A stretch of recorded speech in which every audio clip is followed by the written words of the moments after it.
А ти коя си? Аз съм пеперуда за радване. Аз съм пеперуда за гонене. И ако не ме хванат, съм пеперуда за сърдене. И на къде се рееш, красавице неземна? Попита вазата с вазов глас. Отивам да украся някого, да го разкрася и, ако ми позволи, да го разхубавя. Тогава украси мене, рече вазата и пеперудата кацна.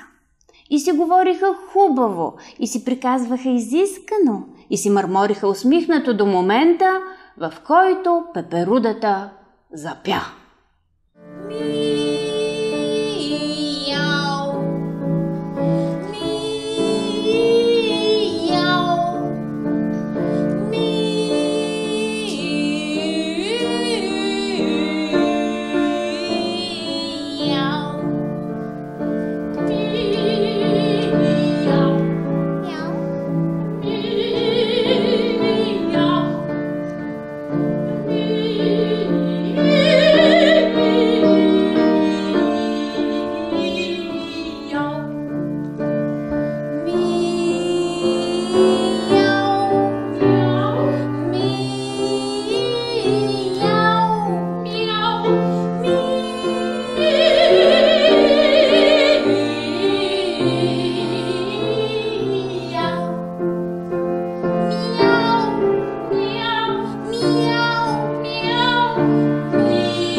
Какво е това?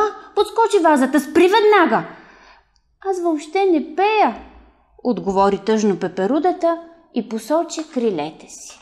Гледа вазата, на едното крило вместо точки нарисувано магаренце, а на другото пак магаренце. Щом едното спре да пее, другото почва. Щом и то свърши, почват заедно.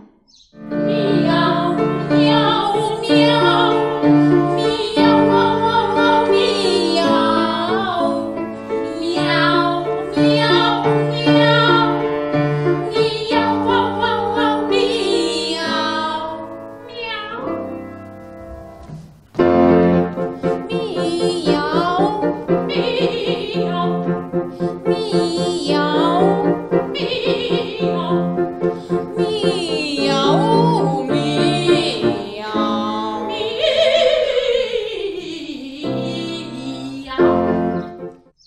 Извинете, казва им вазата, но не можете ли по-така? Не можете ли по-иначе?